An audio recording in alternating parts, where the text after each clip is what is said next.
अस्सलाम वालेकुम। उम्मीद करनी तुसीं सारे ठीक होवोगे, खुश होवोगे। अल्लाह तुहानू खुश रखे। मैं तुहानू अज स्ट्रॉबेरी का जाम बनाना दसनी है। ए 2 किलो स्ट्रॉबेरी इन मैं कट के फ्रीज किया सी, कल बनाई कटी सी।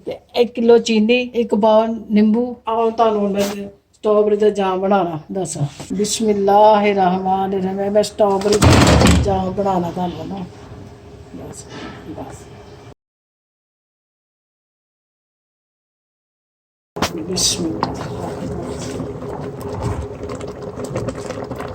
ਇਹ ਦੇਖੋ ਇਹ ਗਾੜੀ ਹੋ ਗਈ ਹੈ।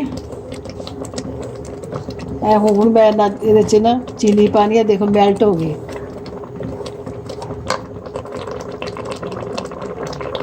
ਇਹ 1 ਕਿਲੋ ਚੀਨੀ ਹੈ ਜਿਹੜੀ ਹੁਣ ਮੈਂ ਚ बिस्मिल्लाहिर्रहमानिर्रहीम।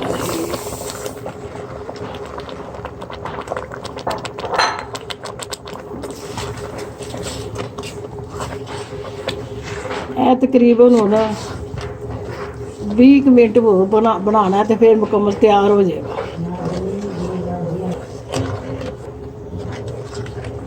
देखो मैं चमचा ला रही है। पानी पानी हो गया ना, थोड़ा जरा पानी ए जिसले गाढ़ी हो जाएगी ना, फिर इस ना नींबू का रस शामिल करना है। एक पा नींबू का रस ना निकल गया। बस एक आखिरी रह गया। देख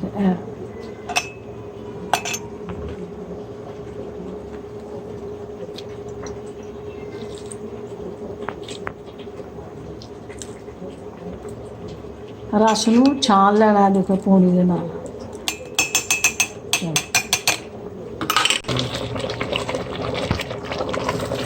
देखो माशाल्लाह गाढ़ा हो गया। तो इसका कलर चेंज हो गया है इस वास्ते कि चीनी पै गई।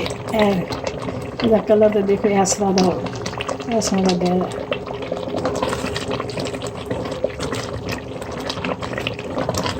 बिल्कुल तैयार माशाल्लाह हो गया।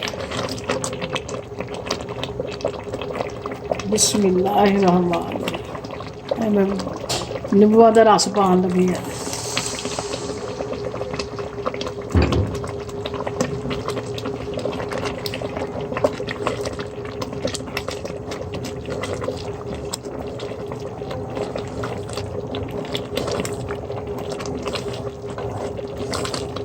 तकरीबन 1.5 घंटे च बन तैयार हो जाता बिल्कुल।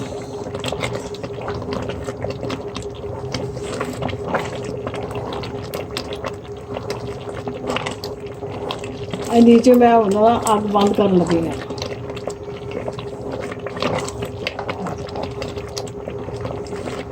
चलो बस